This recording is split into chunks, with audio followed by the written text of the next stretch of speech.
हरे कृष्णा कृष्ण कृष्ण हरे हरे, हरे राम राम राम हरे हरे। तो सभी भक्तों का स्वागत है आज के भागवत कथा में। जो लोग अपना समय निकाल कर जो हरि कथा सुन रहे हैं तो उनका बहुत बहुत धन्यवाद करना चाहूंगा। तो 10वें स्कंद श्रीमद् भागवतम में जो है 7वें अध्याय के दूसरे श्लोक में जो है वर्णन आता है कि कैसे जो है जब हम श्रवण करते हैं तो श्रवण करने के कितने फायदे होते हैं। तो ये 10वां स्कंद 7वां अध्याय दूसरा श्लोक है। उसके अंदर बताया जाता है 7 फायदे हैं भगवान की हरि कथा सुनने के। पहला, कर्ण रम्यानी। कर्ण रम्यानी का अर्थ होता है कि हमारे कानों के लिए बहुत प्रिय होते हैं हरि कथा।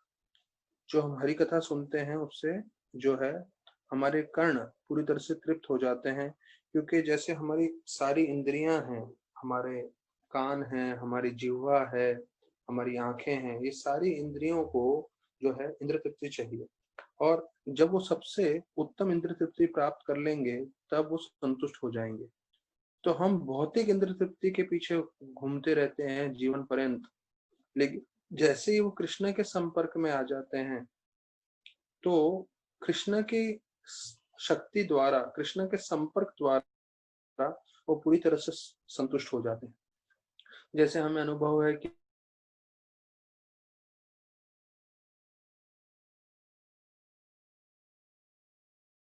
पूरा जीवन, जैसे अभक्त लोग हैं वो इंद्र भोग में ही लगे रहते हैं और पूरे जीवन के अंत तक अपनी जीवा को भोग करते रहते हैं अन्य अन्य पदार्थों से, लेकिन कभी संतुष्टि प्राप्त नहीं होती। उस वक्त आनंद आ जाता है लेकिन फिर बाद में वापस से उनकी इच्छा उतनी बनी रहती है।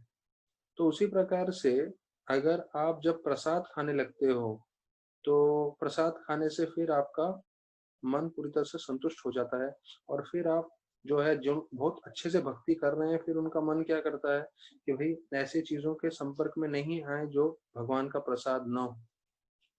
एक काउंसलर थे हमारे मंदिर में, अभी भी है काउंसलर। वो भक्ति में आने से पहले बिल्कुल जो है प्याज के पकोड़े भर के खाते थे। मतलब उनकी जो माता थी वो पूरा, बोलते ना, एक वाटी भर के नहीं, पूरा ऐसा डोंगा जो होता है ना बड़ा, वो भर के देती थी और ये खाते थे। और जब से भक्ति में जुड़ गए फिर एक बार उसकी माता ने भेजा, दिया उनको पूरा डोंगा भर के प्याज का पकोड़ा, तो सीधा उन्होंने मना कर दिया, बोला अब मैं नहीं खाऊंगा ये। तो एक तरह से माँ रोने लग गई। पर वास्तविक बात यह है कि कृष्ण भक्ति करने के बाद, कृष्ण का जो है संपर्क आने के बाद हमें ऐसा कोई भी चीज खाने में आनंद नहीं आता जो प्रसाद नहीं है। तो एक पहला वर्णन बताया जाता है कि ये हमारे कर्णों को बहुत प्रिय लगता है। दूसरा, मन ज्ञानानी, मन जनानी। मन जनानी का अर्थ है कि ये हमारे मन को पूरी तरह से आकर्षित कर देता है। तो हमने कृष्णा बुक में भी जब पढ़ते हुए बताया है, प्रभुपाद बताते हैं कृष्ण कथा is very pleasing to the mind. यहाँ पे भी वही बताया गया है कि मन को very attractive to the mind. तो यही चीज रिपीट किया गया है। देखिए हमारा मन जो है वो पूरी तरह से कृष्ण कथा में आप उसको पूरी तरह से जोड़ देंगे तो मन हमेशा प्रसन्न रहेगा, हमेशा आनंदित रहेगा और जो हमारे संपर्क में आएंगे वो भी आनंदित रहेंगे। क्यों? क्योंकि ये हमारी शक्ति नहीं है, कृष्ण भगवान की शक्ति। तो कई बार ऐसा होता है, हम कई लोगों से मिलते हैं जो काफी परेशानी में होते हैं, तकलीफ में होते हैं, दुख में होते हैं, तो उनके साथ जो है हम संपर्क करते हैं तो उनकी बारे में सुन के, उनके प्रॉब्लम सुन के हमारा मन भी जो है थोड़ा परेशान हो जाता है, तकलीफ में आता है। तो कई बार ऐसे करते हैं भक्त जो है काउंसलिंग सेशन में, मेरे को मालूम है कई ब्रह्मचारी ऐसे थे, उनके पास कोई डिवोटी आते थे कुछ प्रॉब्लम लेके, तो बोलते थे हाँ आपका प्रॉब्लम चर्चा करेंगे पर आओ बैठो थोड़ी देर मेरे साथ कृष्ण कथा सुनो। तो एक 20 मिनट तक उनको कृष्ण कथा सुनाते थे, कृष्ण बुक साथ में बैठ के पढ़ते थे आधा घंटे तक, और आधे घंटे के बाद बोलते थे अच्छा बताओ तुम्हारा क्या प्रॉब्लम। तो सिर्फ आधा घंटा कृष्ण कथा सुनने से जो कथाकार ब्रह्मचारी थे वो तो हमेशा संतुष्ट रहते ही थे, पर जो डिवोटी थे जिनका प्रॉब्लम था वो बोले नहीं प्रभु जी इतना कोई खास प्रॉब्लम नहीं है, आपका संग मिल गया, हरि कथा मिल गई, पूरी तरह से संतुष्ट हो गए। तो देखिए हरि कथा कितना शक्तिशाली है। आप किसी भी परिस्थिति में हरि कथा को अपने जीवन में लाएंगे तो आपकी सारी परेशानियां तकलीफ भौतिक रूप से भी वो जो है निकल सकती है, उसका समाधान आ सकता है। अपैति आर्थी मतलब जो है वो आपके मन में अलग अलग तरह के पाप और वो सबको और जो है नष्ट कर देता है। फिर बताया जाता है अगर वैंक्विशस डिस्टेस्ट, ये चौथा फल बताया गया है हरि कथा का। वैंक्विशस डिस्टेस्ट का मतलब है कि हम लोग हरि कथा इसलिए नहीं सुनते क्योंकि हमको इसमें आनंद नहीं आता। तो ये जो है हमें जो स्वाद नहीं है वो स्वाद आने लगेगा जब हम हरि कथा सुनेंगे। तो बार बार सुनते रहेंगे तो धीरे धीरे से इसमें आनंद भी आने लगेगा। फिर बताया जाता है हार्ट बिकम्स प्योरिफाइड क्विकली, अर्थात हमारा जो हृदय है उसका शुद्धिकरण बहुत जल्दी हो जाता है। और फिर बताया जाता है छठा भक्ति हरो, मतलब हमें भगवान की तरफ आसक्ति आ जाती है और हमें भगवान का सेवा करने का इच्छा हमारे हृदय में आ जाता है।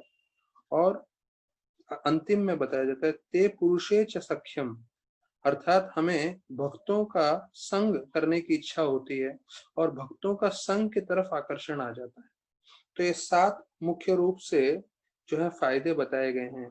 हमारे कर्णों को सुनने में आनंद आता है, हमारे मन को आकर्षित लगता है, डिस्ट्रॉयस एपथी, फिर हमारे जो स्वाद नहीं है हरि कथा में उसको हटा देता है और हमें स्वाद आने लगता है धीरे धीरे, हमारा हृदय का शुद्धिकरण होता है, हमें भगवान की तरफ आसक्ति होती है और भगवान की सेवा की तरफ आसक्ति होती है, और अंतिम रूप से हमें भक्तों का संग के तरफ जो है आसक्ति होती है, उनका संग लेने की तरफ आकर्षण होता है।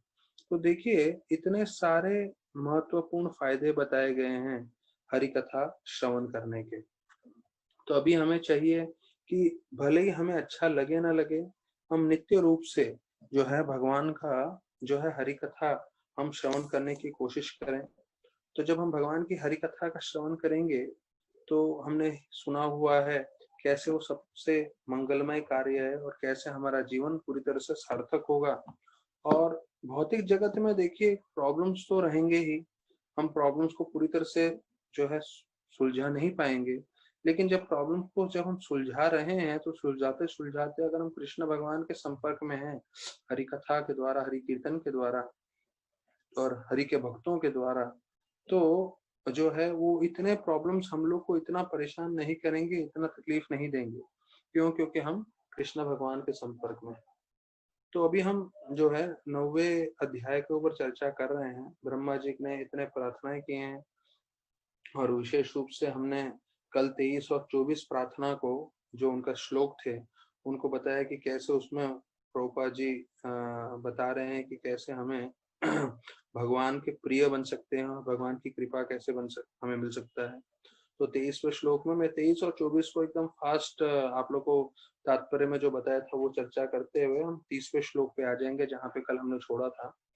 तो 23वें श्लोक में बता रहे थे प्रभुपाद कि किस तरह से अगर हम हमेशा एक चीज ध्यान रखें कि हम निमित्त हैं, भगवान करने वाले हैं और हम तो सिर्फ उनके कठपुतली हैं। जैसे प्रभुपाद ने भी प्रार्थना किया था नचाओ नचाओ मी नचाओ रे माते, कि मैं तो कठपुतली हूँ आपके हाथ में, जैसे आप मुझे इस्तेमाल करना चाहते हो आप करिए। अब ये ध्यान रखिए कि ये जो प्रभुपाद ने श्लोक लिखा, ये भजन लिखा था मार्के ने भागवत धर्म, तो प्रभुपाद ने ये जब भजन लिखा था वो अमेरिका जा रहे थे, वो शिप में थे जलदूत में, और ऐसा नहीं था कि वहां जाके उनको मालूम था कि वो 108 मंदिर बनाने वाले हैं और उनके हजारों शिष्य होने वाले हैं। लेकिन बताया जाता है उनका शुरुआत से जब वो जा रहे थे अमेरिका प्रभुपाद अपने गुरु की इच्छा की पूर्ति करने के लिए, प्रचार करने के लिए, तो उनके मन में क्या था, मैं तो सिर्फ कुटपुतली हूँ, आप जैसे मुझे नचाओगे मैं नाचूंगा। लेकिन उन्होंने अपनी मेहनत पूरी की, लेकिन मेहनत करते हुए उन्होंने ये समझ लिया ये सब भगवान करा रहे हैं, मैं तो सिर्फ एक निमित्त हूँ। तो जब भक्त ये सोचता है, हमेशा ये मन में रखता है कि मैं हमेशा एक निमित्त हूँ, I am just an instrument, करने वाले भगवान हैं, उनकी इच्छा के बिना एक घास का तिनका भी नहीं हिलता, तो हम भगवान को बहुत प्रिय हो जाते हैं और हम भगवान की कृपा प्राप्त करते हैं। तो हमें जीवन पर्यंत हमें भगवान की कृपा प्राप्त करनी है। हमें जीवन पर्यंत जो है भगवान को प्रिय बनना है। भगवान मतलब हमसे प्रसन्न हो, हमें आशीर्वाद दें। तो हमें ये भावना जीवन पर्यंत बनाए रखनी है कि हम सिर्फ निमित्त हैं, हम कोई भी कार्य कर रहे हैं, असली में करने वाले भगवान हैं। और 24वें श्लोक में बताया गया है कि कैसे जो है पतन से कैसे बच सकते हैं। तो उसके ऊपर प्रभुपाद जी ने बहुत विस्तार पूर्वक बताया था कि हमें हमेशा प्रार्थना करना चाहिए और कि भगवान से कि हमारा पतन न हो, तभी बताया जाता है।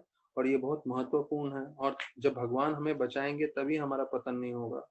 और पतन से बचने का एकमात्र उपाय उन्होंने बताया था कि हमें जो है प्रार्थना करनी चाहिए भगवान से नित्य रूप से, और फिर हमें अपना कार्य करना चाहिए।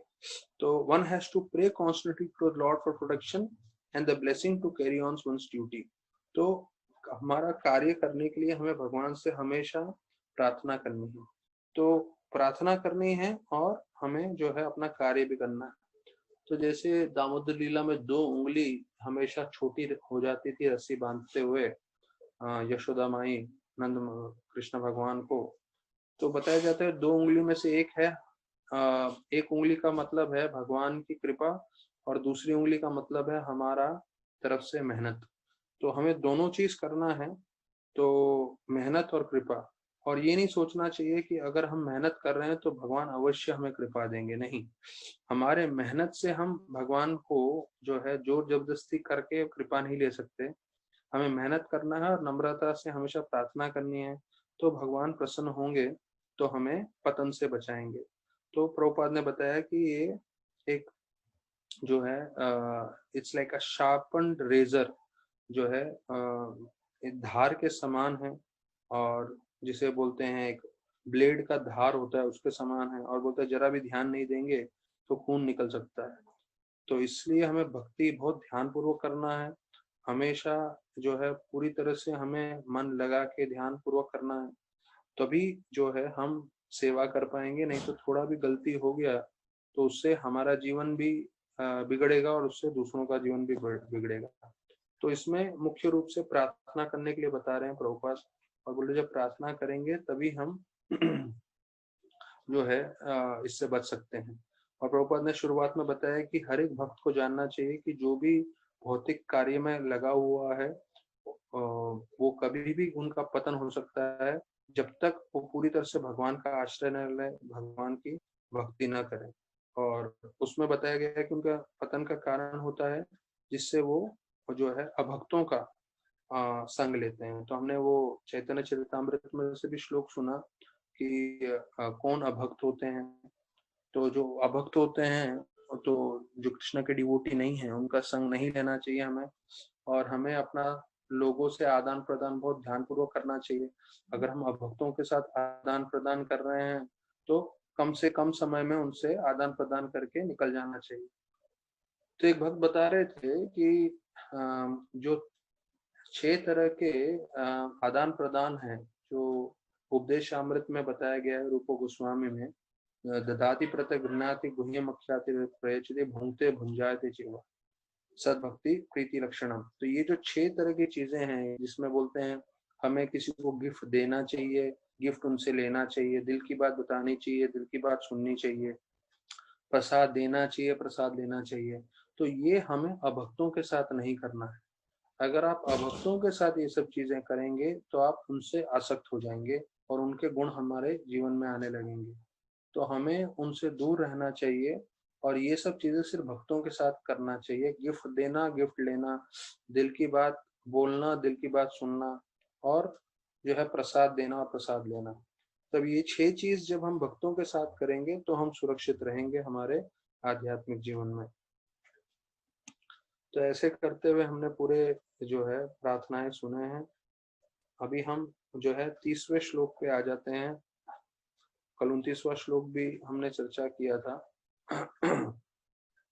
29वां श्लोक हम वापस से देख लेते हैं कि कैसे अर्जुन और ब्रह्मा जी का वर्णन करते हुए बताया था कि कैसे दोनों ने भगवान की भक्ति करते हुए अपना जीवन सार्थक किया, और वो कामयाब दोनों हुए क्योंकि उन्होंने दोनों ने जो है पूरी तरह से भगवान पे श्रद्धा रखी, और जो है उनकी भक्ति करते हुए वो आगे बढ़े।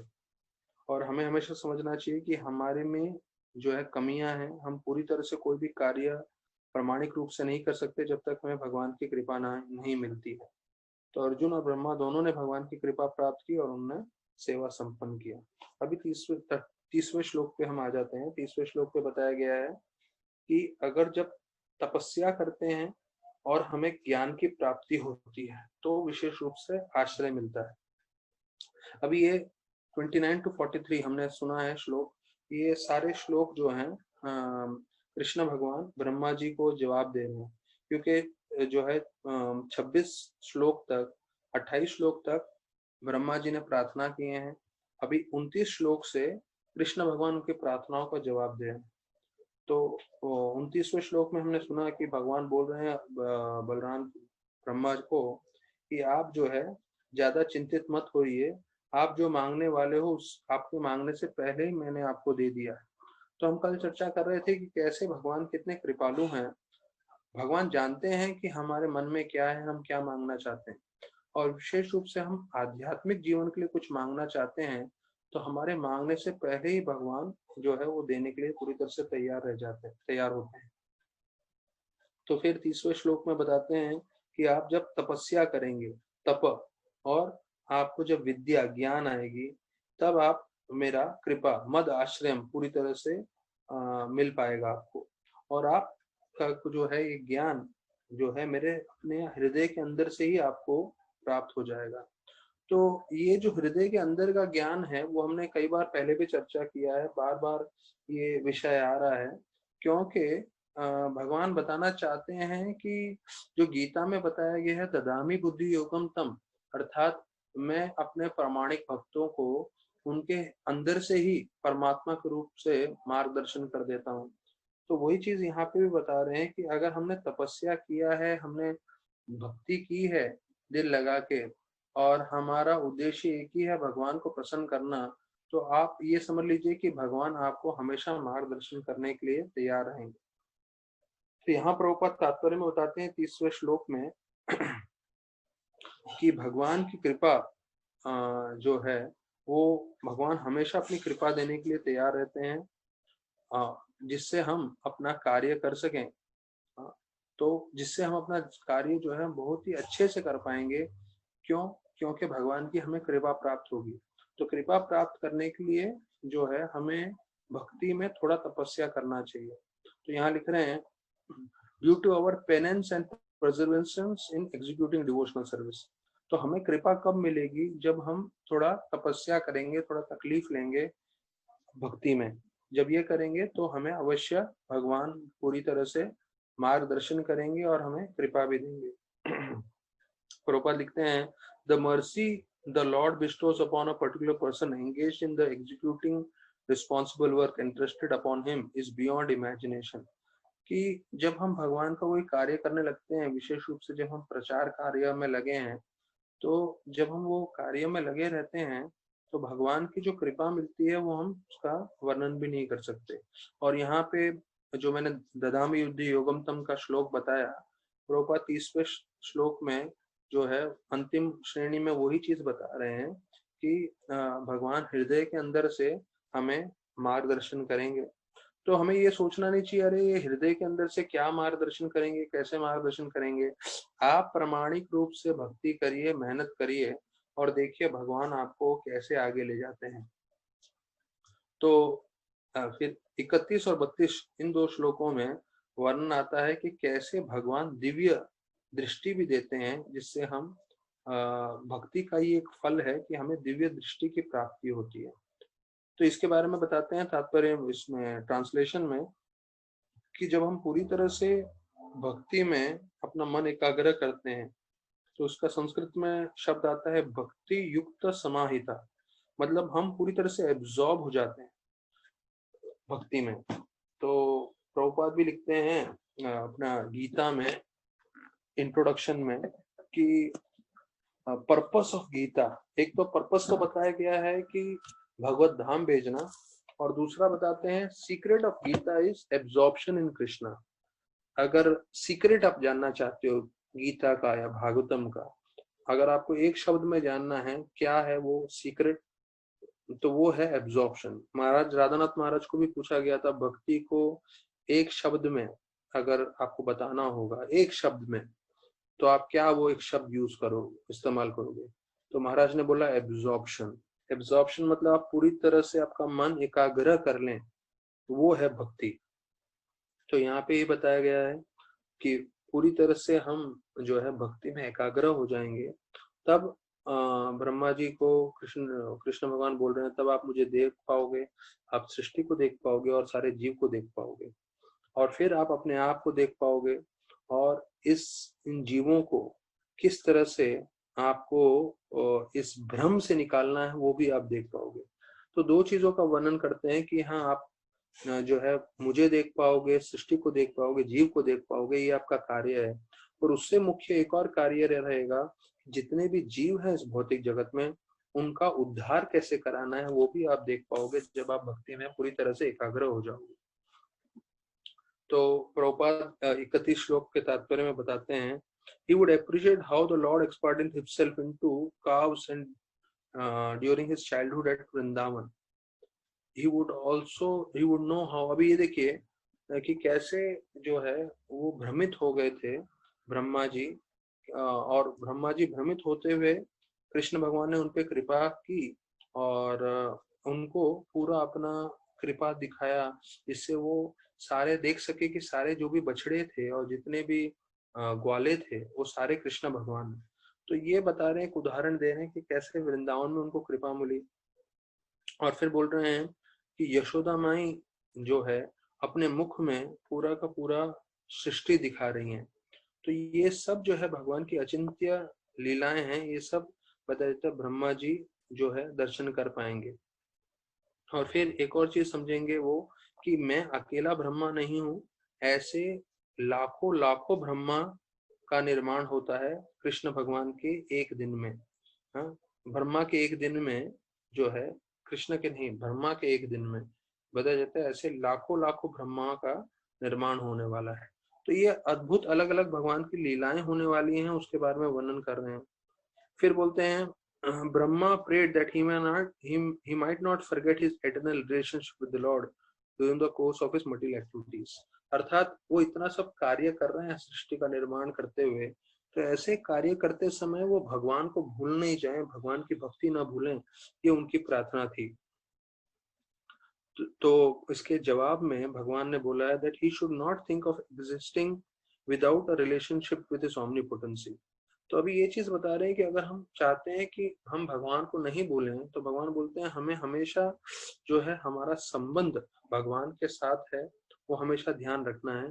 जिस तरह से ये उदाहरण दे रहे हैं प्रभुपाद, हर तरह की लकड़ी में अग्नि होता ही है। तो लकड़ी अलग अलग रहेंगे पर हर एक में जो है अग्नि रहेगा। तो जैसे ही लकड़ी को अग्नि के साथ जोड़ देंगे तो अपने आप उसमें पूरी से अग्नि जो है पूरी तरह से प्रज्वलित हो जाएगी। तो बोलते हैं उसी प्रकार से जितने भी जीव हैं इस भौतिक जगत में सब भगवान से जुड़े हैं, सब में परमात्मा है। जैसे हर लकड़ी में अग्नि है, भले ही लकड़ी किसी भी आकार का हो, हर लकड़ी का कितना भी साइज हो, शेप हो, हर लकड़ी में अग्नि है। उसी प्रकार से 84 लाख योनियां हैं सिर्फ पृथ्वी पे, पर हर योनि जो है भगवान से संबंधित है, भगवान के वो वास्तविक रूप में भक्त हैं, भले ही भूल चुके हैं। तो भगवान परमात्मा के रूप में हर एक में विराजमान है, ये हमें याद दिलाने के लिए।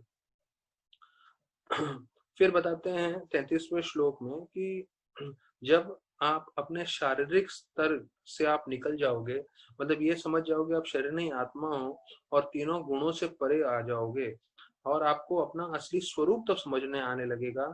और उस स्वरूप के बाद आप मेरा संबंध भी समझ पाओगे, भले वो दास्य में हो या साख्य में हो, तो इसके बारे में आप समझ पाएंगे।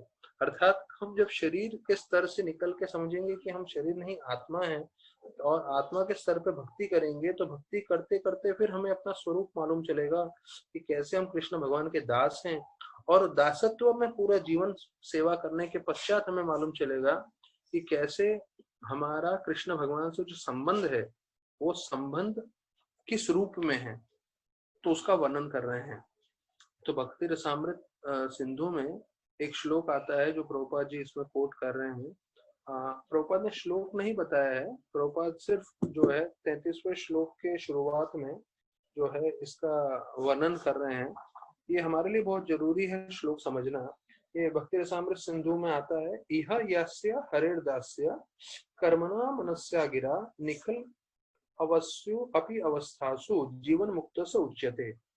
तो ये श्लोक बताता है कि जो व्यक्ति भगवान की भक्ति में लगा है, और भगवान की भक्ति में लगे होते हुए वो अपना शरीर, अपना मन और अपना शब्द जो है वो पूरी तरह से भगवान की सेवा में लगाता है, तो ऐसा भक्त जो है उसको हमें मुक्त समझना चाहिए, भले ही वो इस समय भौतिक जगत में हो।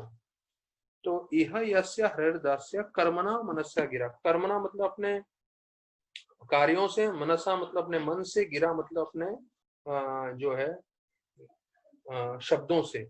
तो हमारे शब्द, हमारे मन और हमारा शरीर अगर तीनों रूप से अगर हम भगवान की सेवा कर रहे हैं, हरे दास से हम भगवान हरि के दास बने हैं, तो हमें जो है इस वक्त ही जो है हम मुक्त हैं, जीवन मुक्त से उच्यते। तो मुक्त होने के लिए ऐसा नहीं है कि हम शरीर त्यागेंगे उसके बाद भगवत धाम जाएंगे, ऐसा नहीं है। अगर आप इस समय पूरी तरह से अपना शरीर, अपना मन और अपने शब्द भगवान की सेवा में लगा रहे हो, तो आप इसी वक्त ही मुक्त हो। इसलिए जो लिबरेशन है, मुक्ति है, वो मुक्ति शरीर त्यागने के बाद तो मिलेगा ही, लेकिन अगर आप अभी इस वक्त पूरी तरह से भगवान की भक्ति में लग जाते हो, तो अभी भी आप पूरी तरह से मुक्त हो, ये बताया गया है। और भौतिक जंजाल से आप पूरी तरह से निकल चुके हो। तो प्रोपा लिखते हैं, transcendental love service is never to be compared to the force service of the material world. अभी देखिए यहाँ पे पूरी तरह से कंपैरिजन कर रहे हैं, तुलना कर रहे हैं भगवान की भक्ति का और भौतिक कार्यों का। अभी भौतिक जगत में लोग जॉब करते हैं, तो वो जो जॉब है और आध्यात्मिक जीवन है, दोनों में बहुत अंतर है। क्योंकि हम जब भौतिक जगत में कार्य करते हैं वो हमें जोर जबरदस्ती से करना पड़ता है, पर भक्ति नहीं है ऐसा जोर जबरदस्ती, भक्ति हम प्रेम भाव से करते हैं। तो प्रभुपाद लिखते हैं, इस भौतिक जगत में भी ऐसा बताया जाता है, if was under the conception that he is no one's servant, he is still the servant of senses। अर्थात देखिए हम दास तो हैं ही, अगर यहाँ पे भौतिक जगत में ऐसा बताया जाता है कि नहीं हम किसी के दास नहीं हैं, तो ऐसा मान्यता गलत है। क्यों? क्योंकि हम अपनी इंद्रियों के तो दास हैं ही, क्योंकि हम हमेशा अपनी इंद्रियों की सेवा कर रहे हैं, हम उनके तो दास रहेंगे ही रहेंगे। तो इस भौतिक जगत में कोई भी जो है गुरु नहीं है, गुरु मतलब मास्टर नहीं है, सब दास हैं। तो बताया जाता है हमें भौतिक जगत में दास बनने का बहुत बुरा अनुभव रहा है, तो हमें लगता है यही ऐसा ही आध्यात्मिक जगत में भी होगा, लेकिन ऐसा नहीं है। आध्यात्मिक जगत पूरी तरह से अलग है। और बताया जाता है जितना भगवान स्वतंत्र है उतना ही उनका दास भी स्वतंत्र होता है। ये एक नया पॉइंट है जो शायद आप लोगों ने सुना होगा, मैंने सुना था पर मुझे याद बिल्कुल नहीं है, शायद पहली बार मैं सुन रहा हूँ कि जितने भगवान स्वतंत्र हैं उतना ही उनका भक्त, उनका दास भी स्वतंत्र रहता है। तो प्रभुपाद जी यहाँ स्पष्ट बता रहे हैं भगवान का एक गुण है जिसे बोलते हैं स्वराट। स्वराट मतलब इंग्लिश में बोलते हैं फुल्ली इंडिपेंडेंट, हिंदी में बोलते हैं पूरी तरह से स्वतंत्र। तो बोलते हैं यही गुण उनके भक्तों में भी रहता है, भक्त भी पूरी तरह से स्वतंत्र रहते हैं भगवान की सेवा करते हुए। तो भगवान जो है जोर जबरदस्ती नहीं कर रहे, भगवान जो है आपको स्वतंत्र इच्छा दे रहे हैं और स्वतंत्रता से हम भगवान की सेवा करते हैं। और जिसे बोलते हैं प्रेम, जब कोई प्रेम से सेवा करता है तो उसमें जोर नहीं होता। तो वही चीज यहाँ प्रभुपाद जी बता रहे हैं। तो थोड़ा समझने की कोशिश करें, बाहर के जगत में हम किसी का सेवा नहीं करना चाहते, लेकिन जब हम भगवान से जुड़ जाते हैं, हम भगवान से अपनी स्वेच्छा से सेवा करते हैं और उसे प्रेम बताया जाता है। और जब हम स्वेच्छा से सेवा करते हैं तो भगवान जैसे पूरी तरह से स्वतंत्र हैं, स्वराट हैं, वैसे उनके भक्त भी स्वराट बन जाते हैं, स्वतंत्र बन जाते हैं। तो वो किसी के अधीन नहीं आते। यहाँ तक कि भगवान के अधीन आ रहे हैं तो प्रेम से आ रहे हैं, ऐसा नहीं कि दासत्व का भाव और उसके कारण आ रहे हैं। वो है दासत्व का भाव, लेकिन वो दासत्व का भाव उन्हें पूरी तरह से स्वतंत्र कर देता है और वो भगवान के उनको और निकट लेकर आता है। तो अभी इसके बारे में बता रहे हैं प्रभुपाद, जो मैंने आप लोगों को कल बताया था कि कैसे एक माँ बेटे का सेवा करता है, एक दोस्त दोस्त का सेवा करता है और एक पत्नी पति का सेवा करती है। इन तीनों चीजों में बताया गया है दासत्व है, लेकिन वो प्रेम उसमें ज्यादा है।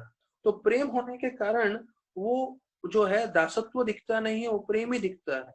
तो उसी प्रकार से जब भक्त भगवान की सेवा कर रहा है तो वो जो है प्रेम के वश में आके कर रहा है, तो उसमें दासत्व नहीं दिखता, इसलिए वो पूरी तरह से भक्त भी स्वतंत्र होता है।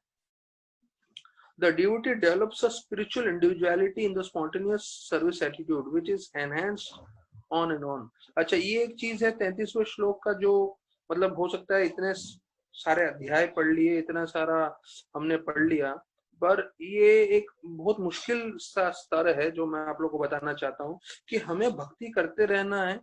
और भक्ति करते करते जो है, ये 33वें श्लोक के अंतिम में बता रहे हैं कि the devotee develops a spiritual individuality in the spontaneous service attitude.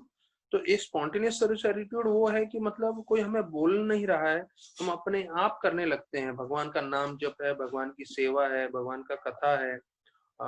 तो जिस तरह से ये करते हैं, तो बोलते हैं जब ये पूरी तरह से बढ़ जाता है तो ये बढ़ते बढ़ते माधुर्य रस तक पहुंच जाता है।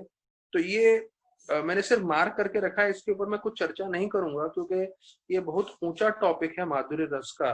पर इसके बारे में वर्णन कर रहे हैं कि जब भक्त पूरी तरह से सेवा करता रहता है तो सेवा करते करते उसमें इतना भगवान की तरफ आकर्षण बन जाता है कि वो अपने आप भगवान की सेवा करने के लिए हमेशा तत्पर रहता है। और ये जब तत्पर सेवा करता है, जिसे स्पॉन्टेनियस सर्विस बोलते हैं, जब वो बढ़ता है संपूर्ण रूप से, तो माधुर्य रस जो उत्तम श्रेणी का भगवान का और उनके भक्तों का जो प्रेम भाव है उसमें प्रकट होता है। तो हमारे लिए इसको समझना इस तरह से है कि हम जिस भी परिस्थिति में हैं, हमें एक काम करना है, वो है माला करना है, हमारा 4 नियम पालन करने हैं, भागवत सुनना है और दिन भर अपने अपने कार्यों के हिसाब से हमें सेवा करनी है। और अगर ये हम प्रामाणिक रूप से करते रहेंगे, इस श्लोक के हिसाब से आप उत्तम श्रेणी की जो भक्ति है उसमें आप पहुंच सकते हैं। इसलिए हमें और कहीं कुछ खोजने की जरूरत नहीं है, सिर्फ ये मार्ग जो प्रभुपाद ने बताया है वो समझ के हम हमारा जीवन पूरी तरह से सार्थक कर सकते हैं। तो कल मैं आपको बता रहा था कि जो कृष्ण भगवान है वो ब्रह्मा जी के प्रार्थनाओं का 3 भाग में जवाब दे रहे हैं। तो पहला भाग अभी हमने समाप्त किया, जिसका वर्णन है 29 से 33 श्लोकों में, जहां वो बोल रहे हैं आप तपस्या करें, आप भक्ति करें, उसके बाद आप मुझे देख पाएंगे और सब चीजों को मेरे संबंध में देख पाएंगे। तो ये पहला शीर्षक है। फिर 34 से 40 श्लोक में कि भगवान की कृपा और भगवान जो वर देते हैं उसके बारे में वर्णन किया गया है। और आखिरी 3 श्लोकों में 41, 42, 43 बताया जाता है कि भगवान जो है वो I am the dearmost of all and I am the one to be satisfied. अर्थात कि जितने लोग भी भक्ति कर रहे हैं, हमें समझना चाहिए भक्ति का उद्देश्य ये है कि सबसे प्रिय जो है हमारे जीवन में वो है भगवान श्री कृष्ण, और उनको हमें संतुष्ट करना है।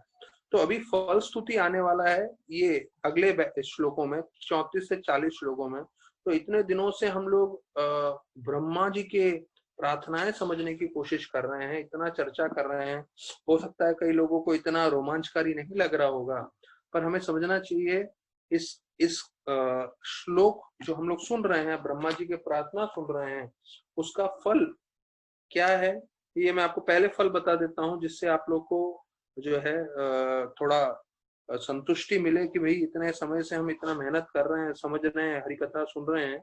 ये 40वें श्लोक में आता है, तो मैं 34 से 40 श्लोक पे आऊंगा, पर मैं डायरेक्ट जंप मार रहा हूँ, जिससे आप लोग को मालूम चले कि हम ये श्लोक इतने सारे सुन रहे थे ब्रह्मा के प्रार्थना, उसका क्या फल मिलने वाला है।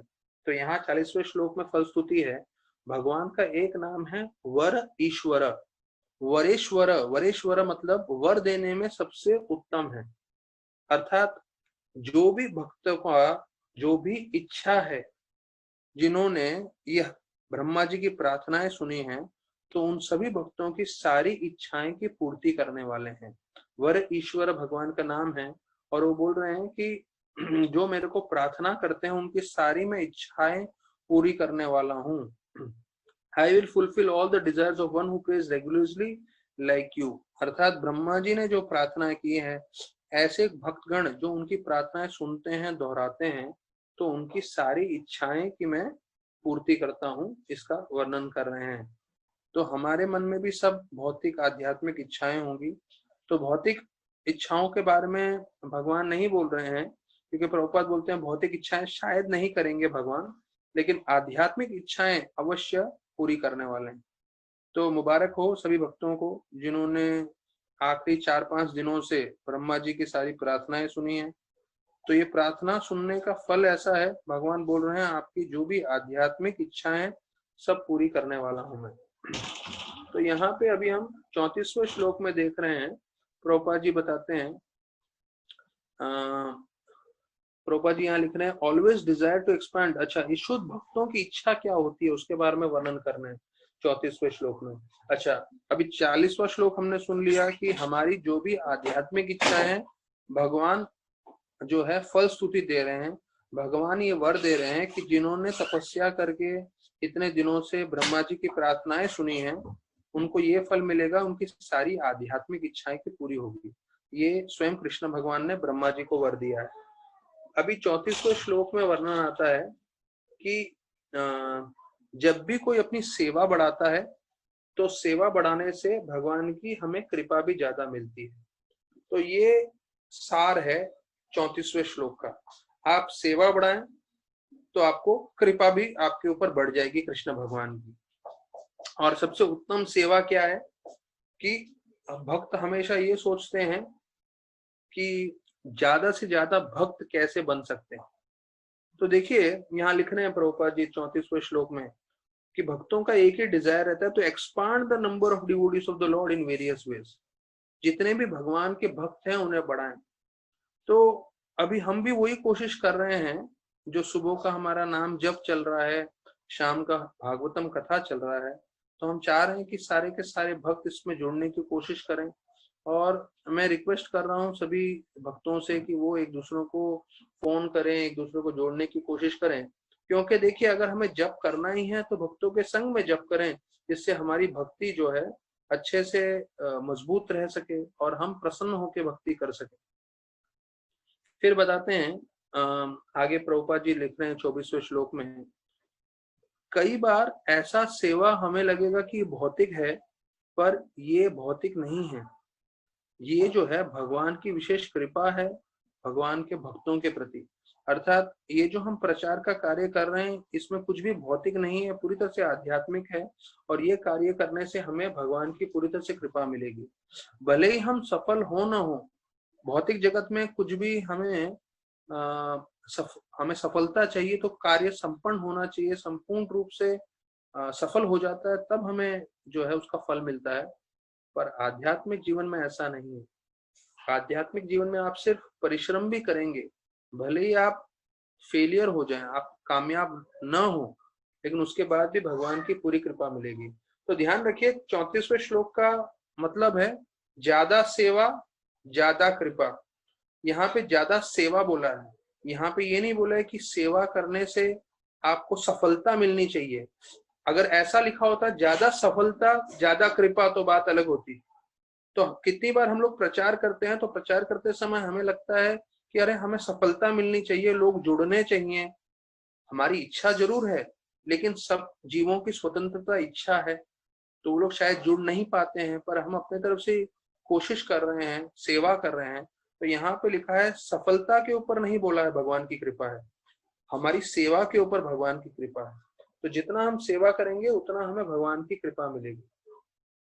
फिर 35वें श्लोक में वर्णन आता है कि कैसे कृष्ण भगवान ब्रह्मा जी को बोल रहे हैं कि आप रजोगुण के प्रभाव से कभी भी विचलित नहीं होंगे, क्योंकि आपको इस सृष्टि का पूरा निर्माण करना है, और सृष्टि के निर्माण करते हुए आप रजोगुण के प्रभाव में रहोगे, लेकिन ऐसे समय में आप हमेशा अपना मन मेरे ऊपर जो है ध्यान करके रखें, तो आप इससे विचलित नहीं होंगे।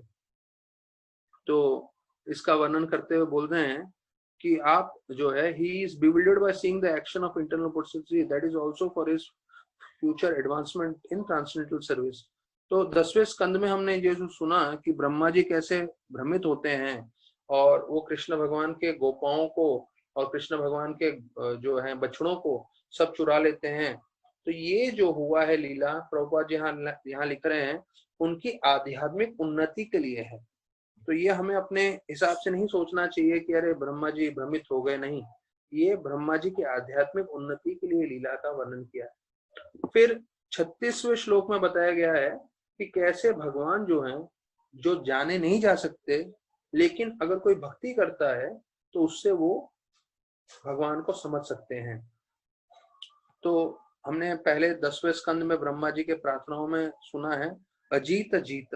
अजीत जीत का मतलब है कि भगवान पे कोई विजय नहीं प्राप्त कर सकता,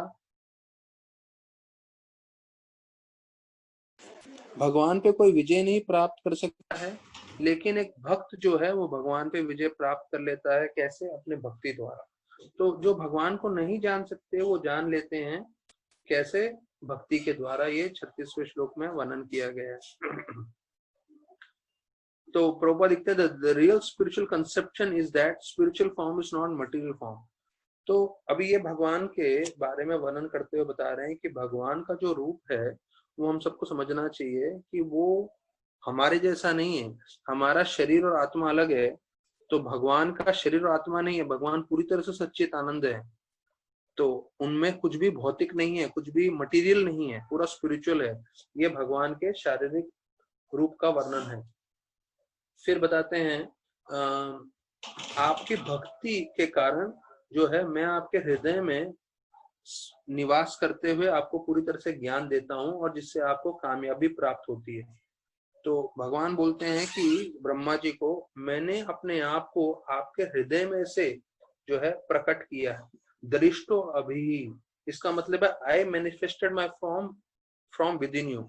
मतलब भगवान परमात्मा के रूप में तो है ही, लेकिन परमात्मा के रूप में भगवान जो है अपने भक्त को जो है पूरी तरह से दर्शन देते हैं, उनको पूरी तरह से बतलाते हैं कि मैं कौन हूँ। तो ये एक कंसेप्ट थोड़ा आगे का है, आगे का कंसेप्ट है, पर जो है वो हम विशेष रूप से बाद में डिटेल में करेंगे। बाद में डिटेल में करने का मतलब ये है भाई, हमें अपनी भक्ति करनी है, भक्ति करते रहेंगे तो फिर भगवान जो है परमात्मा के रूप में जो है हमें आगे कैसे मार्गदर्शन कर सकते हैं, उसके बारे में वर्णन किया गया है। तो अभी यहाँ प्रभुपाद बता रहे हैं 37वें श्लोक में the personality of godhead can be experienced only by his causeless mercy. तो देखिए, अगर हमें भगवान को जानना है, भगवान को देखना है, समझना है, ये जो है भगवान की कृपा से ही हो सकता है।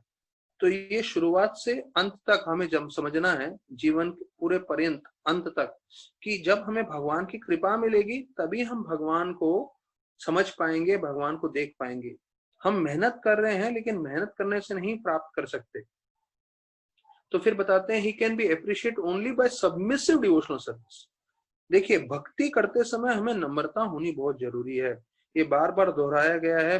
चैतन्य महाप्रभु त्रणादपि सुनिचेना बोले हैं नम्रता, कृष्ण भगवान अमानित्वम बोले हैं नम्रता, यहाँ पे भी प्रभुपाद बोल रहे हैं नम्रता। नम्रता से भक्ति करना बहुत जरूरी है। तब भगवान जो है अपने भक्तों को कृपा दिखाते हैं, दर्शन देते हैं। तो बोलते हैं only by love of God one can know God, not otherwise. मतलब भगवान की तरफ जो प्रेम है उसी से हम भगवान को समझ पाएंगे, और प्रेम में नम्रता से भक्ति करना मौजूद है। अर्थात जब कोई कहता है मैं भगवान से प्रेम करता हूं, तो प्रेम का मतलब है, परिभाषा है प्रेम का कि नम्रता से भगवान की सेवा करना। फिर बोलते हैं हम भौतिक इंद्रियों से, भौतिक जो है आंखों से हम भगवान को नहीं देख सकते, पर हमें आध्यात्मिक जो है आंखें भगवान प्रदान कर सकते हैं जिसे हम देख सकते हैं। तो अभी बोल रहे हैं कि हमारी आध्यात्मिक आंखें जो हैं बंद हैं। क्यों बंद हैं? अब ये देखिए, इस श्लोक में थोड़ा फिर से हाई फिलॉसफी जा रहा है। इस श्लोक में बता रहे हैं कि हम कैसे भगवान को देख सकते हैं। तो बोल रहे हैं हमारी आध्यात्मिक आंखों से हम देख सकते हैं, लेकिन वो अभी आध्यात्मिक आंखें हमारी बंद हैं, और बंद होने का कारण है हमारे मन में पूरे कल्मश है, काम है, क्रोध है, वगैरह वगैरह, जिसके कारण हम भगवान को नहीं देख सकते। लेकिन जब जैसे ही हमारी भक्ति करने से ये कल्मश हट जाएंगे, तो हम भगवान को देख सकते हैं, और इसके बारे में हमें शंका नहीं करनी। तो ये जो है 37वां श्लोक है, सब लोग जो है मार्क कर सकते हैं।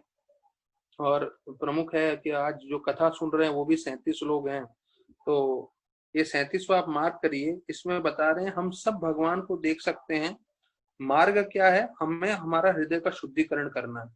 जितने भी भक्तगण हैं, आप लोग और मैं, हम सबको हमारा हृदय का शुद्धिकरण करना है। हम जितना मेहनत करके भक्ति करेंगे, हमारा हृदय का शुद्धिकरण करेंगे, उसके हिसाब से भगवान हमारे साथ आदान प्रदान करेंगे, और हम भगवान को देख पाएंगे। अभी 38वां श्लोक हम सब साथ में चर्चा करते हैं। यक्चक्रतांग मत स्तोत्रम मत कथा भेन आंधिकम यद्वा तपसी ते निष्ठा स एषा मद अनुग्रह। तो बोलते हैं कि जो भी आपने, ब्रह्मा जी को कृष्ण भगवान बोल रहे हैं, जो भी आपने प्रार्थना की है, जो भी आपने तपस्या की है, और आपने पूरी तरह से श्रद्धा मेरे में बताई है, ये सब मेरी कृपा ही है। और जो प्रार्थना की है, तो प्रार्थना के बारे में बता रहे हैं। ये जो प्रार्थना है वो वास्तविक रूप में प्रार्थना क्या है? मत श्रोत्रम, मत श्रोत्रम मतलब मेरे बारे में जो आपने कथा किया है। मत स्तोत्रम मत कथा, अर्थात आपने जो प्रार्थनाएं की हैं वो मेरी कथा के बारे में की है, और मेरे अलग अलग लीलाओं का वर्णन किया है। तो ये जो प्रार्थनाएं हैं, ये जो आपने तपस्या की है, और ये जो आपने पूरी श्रद्धा बताई है, ये मेरी कृपा है आपके ऊपर। तो भगवान की हमें कृपा मिलेगी, तब हम तपस्या कर पाएंगे, तब हमें पूरी तरह से भगवान पर श्रद्धा भी होगी, और हम भगवान का गुणगान और प्रार्थना कर पाएंगे, जिस तरह से अभी हम लोग भगवान की हरि कथा श्रवण कर रहे हैं। तो प्रभुपाद लिख रहे हैं इसके 38 के श्लोक के तात्पर्य में कि जब हमें भक्ति करनी होती है तो भगवान पूरी तरह से मदद करने के लिए तत्पर हो जाते हैं, और विशेष रूप से भगवान चैत्य गुरु का रूप धारण करते हैं। अब चैत्य गुरु क्या है? जो गुरु हमारे हृदय के अंदर रहते हैं परमात्मा के रूप में, तो वो जागृत हो जाते हैं। वो देखते हैं, अरे ये जीव जो है मेरी भक्ति करना चाहता है, मैं पूरी तरह से इसको सहायता करूंगा, पूरी तरह से मदद करूंगा। तो इसका वर्णन कर रहे हैं। तो प्रभुपाद आगे लिखते हैं, voluntary Endeavour is the only qualification for spiritual perfection. ये देखिए, वॉलंटरी एंडेवर मतलब हम, जो मैंने आपको बताया, हमें खुद को मेहनत करना है। जितना हम परिश्रम करेंगे, जितना हम दिल लगा के भक्ति करेंगे, पूरी तरह से एब्जॉर्प्शन से मन एकाग्र करके, तो बताया जाता है उतना हमारा भक्ति में प्रगति होगा, हम उन्नति करेंगे। फिर बोलते हैं आपका पास कितना ही धन हो या आप कितने ही ज्ञानी हो, इससे कोई भक्ति में फर्क नहीं पड़ने वाला है। मतलब किसी के पास बहुत सारा डिग्री है, बहुत पढ़े लिखे व्यक्ति हैं, या किसी के पास बहुत सारा धन है, इन दोनों चीजों का भक्ति से कोई लेना देना नहीं है, कुछ संबंध नहीं है। भक्ति में अगर आपको प्रगति करना है तो आपको खुद को मेहनत करना पड़ेगा। ये नवलोदा भक्ति में जो हमने पूरी तरह से सुना है, तो ये चीज बहुत मुख्य है। कई बार पूरी भौतिक जगत में लोगों को सम्मान तभी मिलता है जब उनके पास बहुत सारा धन होता है। लेकिन यहाँ पे बता रहे हैं धन की आवश्यकता नहीं है, यहाँ तक कि आध्यात्मिक ज्ञान या किसी का कितना डिग्री हुआ है, कितना पढ़ाई है, ये दोनों की आवश्यकता नहीं है। आवश्यकता क्या है कि हम एकाग्र होके जितना भक्ति में मेहनत करेंगे तो उतना हम तरक्की करेंगे। अभी जो है 39 श्लोक में बताया गया है कि मैं आपसे बहुत प्रसन्न हूँ क्योंकि आपने इतने अच्छे से मेरा वर्णन किया है, मेरे गुणों का वर्णन किया है और यहाँ तक कि मेरे भौतिक गुणों का भी वर्णन किया है। इसलिए मैं चाहता हूँ आपके ऊपर सब शुभता आए। Let there be all auspiciousness for you. आपका पूरी तरह से कल्याण हो, ऐसे करके भगवान उनको गुण दे, कृपा दे रहे हैं। प्रीतो हम अस्तु। प्रीतो हम मतलब मैं प्रसन्न हुआ हूँ। प्रीत मतलब प्रसन्न होना। तो क्यों प्रसन्न हुए हैं? क्योंकि उन्होंने भगवान की सेवा की है, भगवान की कथा, भगवान की लीलाओं का, भगवान के गुणों का पूरा वर्णन किया है, इसलिए।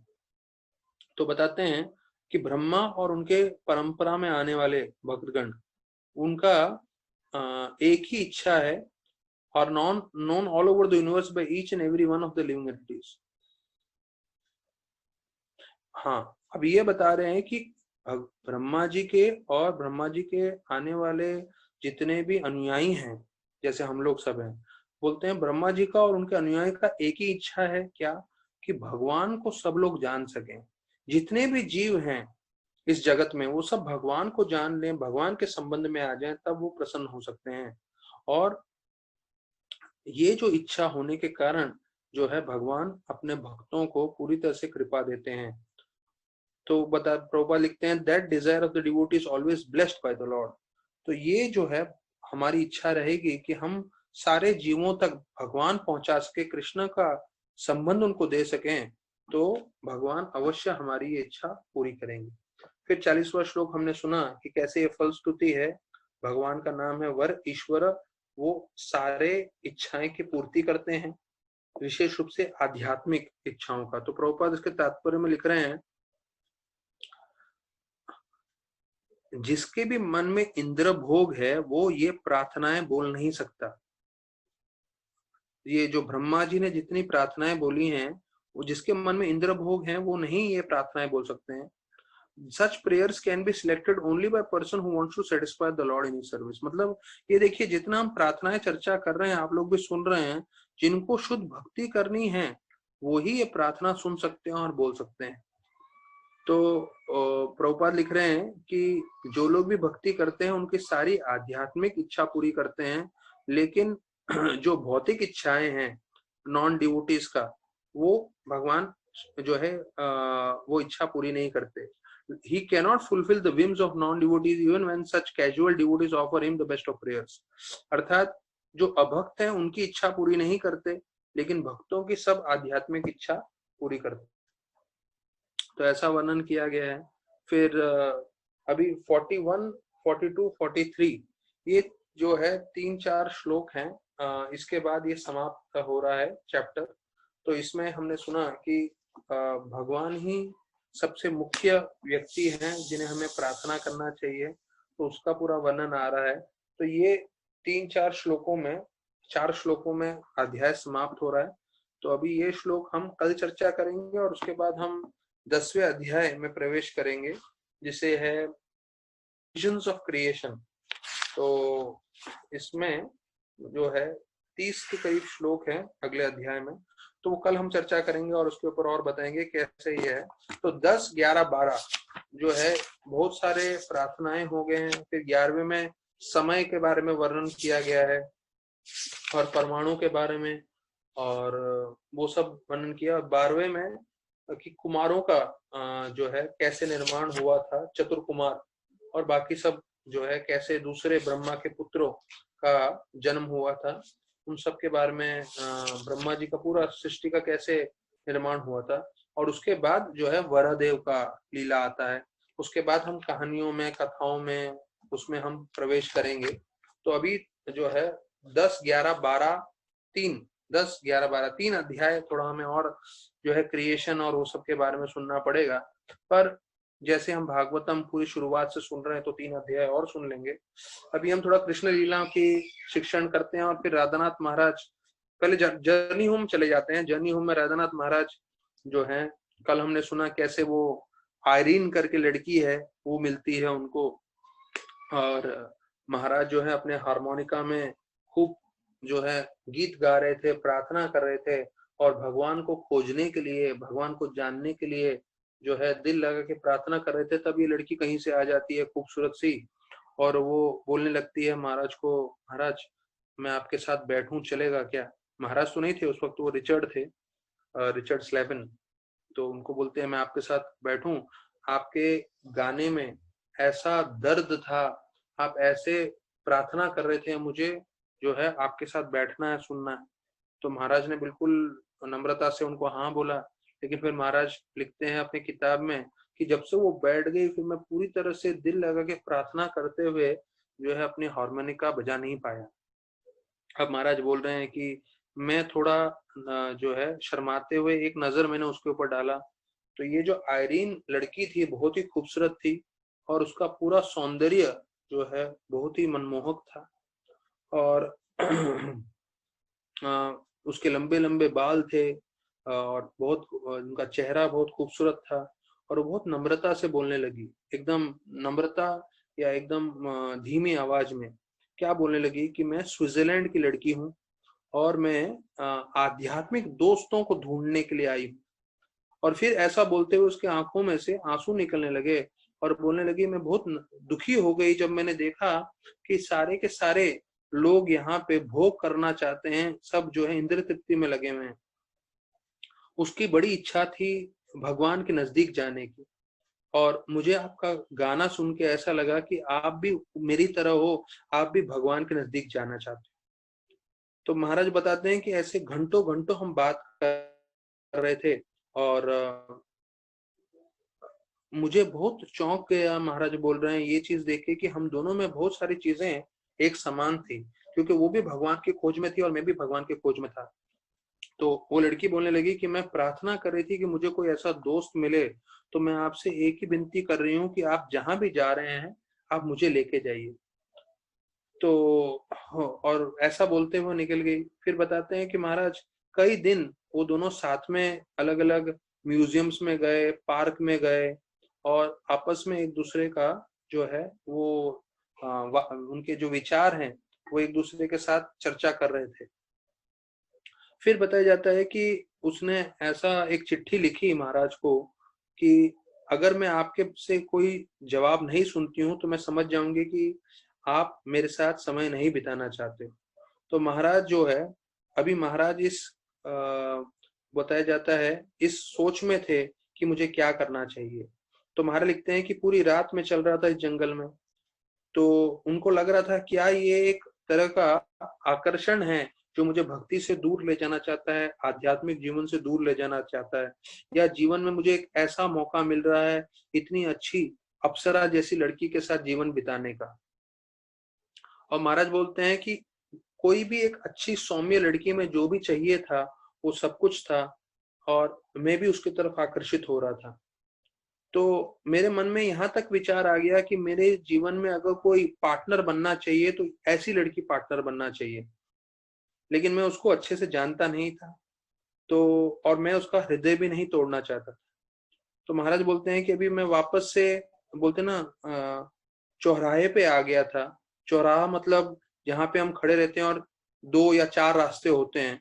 तो अभी मुझे चुनना था कि मैं आध्यात्मिक खोज की तरफ चले जाऊं या इस लड़की को स्वीकार करूं जो मेरे साथ बहुत ही जो है मित्रता बना रही थी।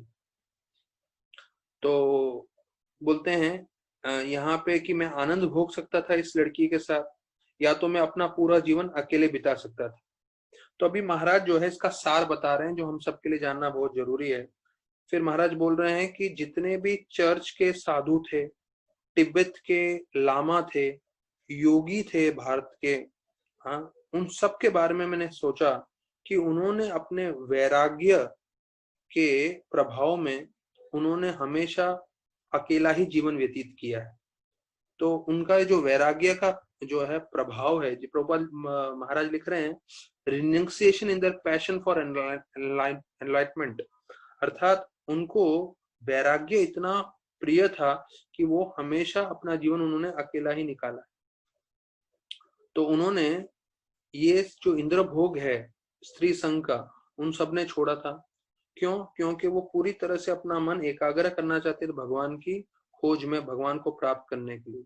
तो महाराज बोल रहे हैं मेरे हृदय में भी वही इच्छा थी, मुझे भी उनके पद चिन्हों पे चलना था, और मुझे मालूम था कि ये मुश्किल हो सकता है लेकिन भगवान पूरी तरह से मदद करेंगे, और मैंने सोच लिया कि कम से कम मैं कोशिश जरूर करूंगा।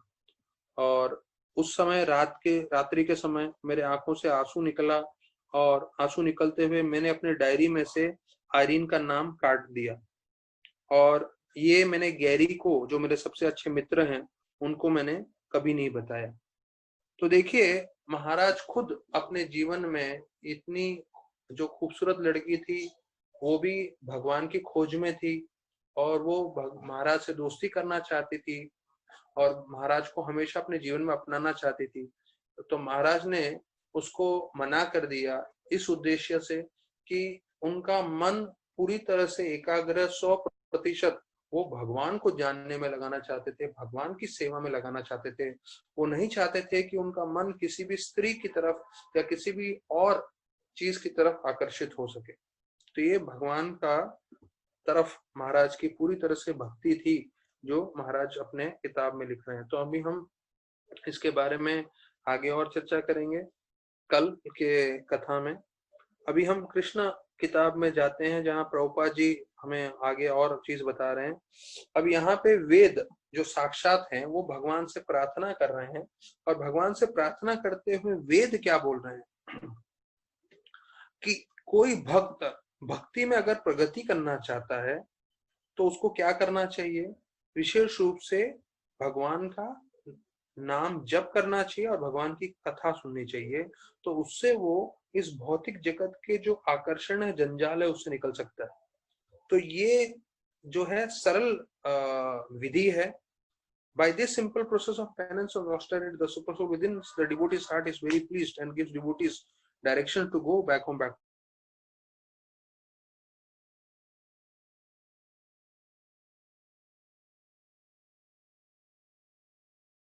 भगवान विष्णु के जितने भी अस्त्र शस्त्र हैं वो सब व्यक्ति हैं, वो सब जीवित लोग हैं। तो वैसे ही वेद भी जो है व्यक्ति हैं, और वो व्यक्तिगत रूप से प्रार्थना कर रहे हैं और बोल रहे हैं कि अगर एक भक्त को भक्ति में प्रगति करना है तो देखिए हम लोग जो कर रहे हैं वो कितना प्रामाणिक है इस श्लोक में समझ में आता है। इस पंक्ति में जहाँ वेद प्रार्थना कर रहे हैं, बोल रहे हैं आपको भक्ति में प्रगति करना है तो दो कार्य पर ध्यान देना है। क्या? भगवान का नाम जप पे ध्यान दीजिए, भगवान की हरि कथा पे ध्यान दीजिए। इसके बाद जो आपके कल्मश है वो सब हटा देंगे, और भगवान आपको आपके हृदय में से आपको निर्देशन देंगे, आपको मार्गदर्शन करेंगे, जिससे आप भगवत धाम जा सकते हैं। तो देखिए हमें सिर्फ दो चीज को पकड़ के चलना है नम्रता पूर्वक। एक है भगवान का नाम जप और दूसरा है भगवान की कथा। तो सुबह को हम नाम जप कर रहे हैं, शाम को हम भागवत कथा कर रहे हैं, और जो भक्त दोनों समय हमारे साथ जुड़ते रहेंगे, यहाँ पे साक्षात वेद इसी बात की स्तुति कर रहे हैं और इसी बात को स्वीकार कर रहे हैं। फिर बताते हैं Gita confirms that the devotee always absorbed in Krishna consciousness has no anxieties for his maintenance or protection। अर्थात जो भक्त होता है वो पूरी तरह से कृष्ण भगवान में मन लगाए रखता है, कृष्ण भगवान की सेवा में लगा रहता है, कृष्ण भगवान का नाम जप और कथा में लगा रहता है, तो उसे अपने पोषण के बारे में चिंता नहीं करना है। तो प्रभुपाद आगे लिख रहे हैं being constantly absorb in Krishna consciousness he ultimately achieves the highest perfection. क्योंकि वो भगवान के ध्यान में लगा हुआ है तो वो जो है सबसे उत्तम श्रेणी जल्दी ही प्राप्त करेगा। और जब तक वो इस भौतिक जगत में जी रहा है तो वो सुख शांति और आनंद से रहता है, उसको कोई तरह के परेशानी और तकलीफ नहीं होता, और जब वो शरीर त्यागता है तो भगवत धाम जाता है। देखिए कितना बड़ा वर दे दिया है भक्तों के लिए। अगर आप पूरी तरह से भगवान की भक्ति में लगे हुए हैं तो बताया जाता है जब तक आप इस दुनिया में जी रहे हैं तो आप शांति से और आनंद से पीसफुली एंड ब्लिसफुली आप जिएंगे और आपको टेंशन, एंजाइटी, परेशानी नहीं होगी। और जब आप शरीर त्यागोगे आप भगवत धाम प्राप्त कर लोगे। देखिए कितना महत्वपूर्ण है भक्ति का जीवन, कि हम अगर इस तरह से भक्ति करें तो कैसे हमारा जीवन सार्थक हो सकता है, कैसे हम जो है भगवत धाम प्राप्त कर सकते हैं। तो जो है एक 8वें स्कंद के 17 चैप्टर के 16 श्लोक का परपट बहुत महत्वपूर्ण है। यहाँ पे प्रभुपाद जी बता रहे हैं, ये मेरा वन ऑफ द फेवरेट्स है भागवतम में से, इसलिए आप लोग के साथ चर्चा कर रहा हूँ। यहाँ पे परिस्थिति ऐसा है कि देवताओं पे जो है दानवों ने विजय प्राप्त कर लिया है, उनको इंद्रलोक से भगा दिया है, इंद्र और सारे देवताओं को। तो देवताओं की माता जो है भगवान विष्णु से प्रार्थना करती है और बोलती है कि मैं चाहती हूँ कि मेरे सारे पुत्र अर्थात देवतागण को उनका राज्य मिल जाए, इंद्रलोक मिल जाए। तो भगवान उनका क्या जवाब देते हैं वो जरा ध्यान से सुनिए आप लोग सब, ये हमारे लिए बहुत महत्वपूर्ण है।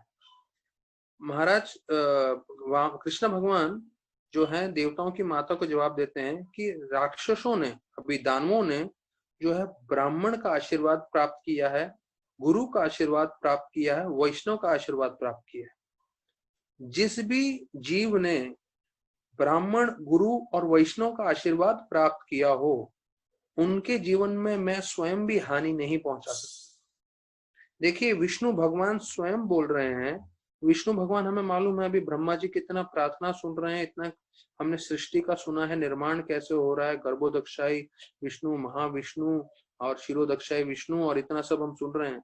वही विष्णु भगवान बोल रहे हैं कि जिस भी जीव ने गुरु, ब्राह्मण और वैष्णव का आशीर्वाद प्राप्त किया है मैं भी उनका कुछ नहीं बिगाड़ सकता। तो आपको रुकना पड़ेगा। अदिति जो उनकी माता है देवताओं की, उनको बोलते हैं आपको रुकना पड़ेगा जब तक वैष्णव का वो अपराध नहीं करें, या जब तक वो अपने गुरु को जो है नाराज नहीं करें। और भविष्य में वैसे ही होता है, वो बोलते हैं कि मैं वामन के रूप में आऊंगा और मैं ऐसी लीला करूंगा जिससे वो जो है अपने गुरु को प्रसन्न नहीं करेंगे और उनको श्राप मिलेगा, तब जाके आपको उनका राज्य मिलेगा। तो ये तो कथा सबको मालूम है, पर बीच में जो कृष्ण भगवान का या विष्णु भगवान का जो ये जो वाक्य है वो बहुत जरूरी है। वो ये बोल रहे हैं कि